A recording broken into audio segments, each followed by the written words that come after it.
बंधू आणि भगिनींनो, मी आज तुमच्यासाठी एक नवीन सुविचार व विचार घेऊन आलोय. तो सुविचार व विचार पूर्णतः ऐकावा, आवडल्यास लाईक करावा, शेअर करावा आणि माझ्या अनमोल विचार मंच या युट्यूब चॅनलला सबस्क्राईब सुद्धा करावा. बंधू आणि भगिनींनो, संगत ही अशी गोष्ट आहे की काहीच्या संगतीने माणसाचं आयुष्य भविष्य घडते, तर काहीच्या संगतीनं आयुष्य भविष्य बिघडते. उदाहरणार्थ, एका गावामध्ये दोन तरुण होते. ते अतिशय हुशार होते. शाळेमध्ये ते पहिल्या वर्गापासूनच हुशार हुशार होते. म्हणजे शाळेत जेवढं शिक्षकांनी सांगितलं तेवढं ते करायचे. आणि आई वडील सुद्धा त्याचे सुशिक्षित होते, म्हणून ते आई वडील सुद्धा घरी अभ्यास करून घ्यायचे. त्याच्यामुळे ते अभ्यास करत गेले. त्यांना अभ्यासाची गोडी निर्माण झाली. आणि शिक्षक सुद्धा त्यांना असे समजावून सांगायचे की सोप्या भाषेत. आणि घरी आई वडील सुद्धा समजावून सांगायचे, कारण त्या दोघांच्या आई वडील सुशिक्षित होते. त्याच्यामध्ये समजावून सांगायचे. मग त्यांना अभ्यासाची गोडी लागली. मग पहिली, दुसरी, तिसरी, चौथी असं त्यांना मार्क पडत पडत गेले. पुढे 10वी लोक आले. आणि 10वीला आल्यानंतर 7वी 8वीला ते मस्त मार्क पडू लागले, कोणाला नाव होऊ लागलं. सगळं यांचं सुरळीत चालू होतं. सगळं काही सुरळीत चालू होतं. परंतु त्याच्यात काय झालं, एकानं हे हुशार असल्यामुळं एका व्यसनी पोराने याच्यात मैत्री केली पोरासोबत. व्यसनी पोराने याच्यासोबत मैत्री केली. व्यसनी सोबत पोराने मैत्री केल्यामुळं मग आला, ती मैत्री केली. मग मैत्री केली, एकमेकाचे पुस्तक न्यायचे, वह्या पुस्तक न्यायचे, अभ्यास करायचे, सर्व काही यांचं चालू होतं. सर्व चालू असताना एकानं काय केलं, एकाला पुड्या खायचं होतं. पुड्या खाणं आणि पिस्टल ओढणं, त्या वाईट व्यसन मला. मग त्यानं या दुसऱ्याला स्वतः सवय लावली. एकाला सवय लागली. त्या दोन्हीपैकी हुशार मुलापैकी एका मुलाला सवय लावली.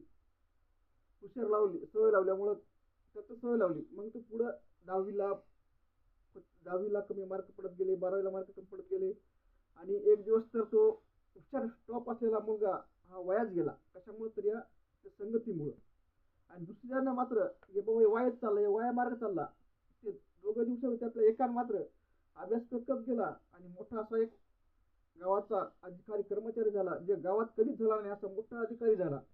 आणि त्या गावातच नाही तर स्वतःचं, कुटुंबाचं आणि गावाचं, तालुक्यात, जिल्ह्यात नाव केलं.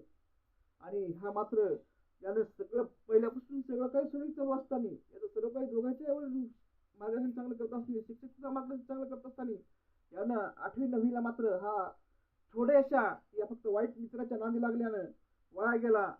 आणि जो दुसरा होता तो मात्र चांगल्या संगतीला राहिला. आणि चांगल्या संगतीला राहून 10वी 12वीला सुद्धा त्याने चांगल्याच मित्राची संगत ठेवली.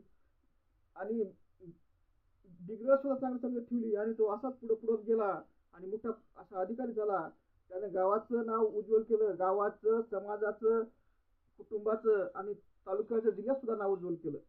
मला सांगायचं तात्पर्य बंधवाने सांगतो एवढंच की वाईट मित्र माणसाची संगत ही फार अवघड असते. जर चांगल्या संगत केली तर असं चांगलं होतं, आणि जर वाईट संगत ठेवली तर असं वाईट होतं.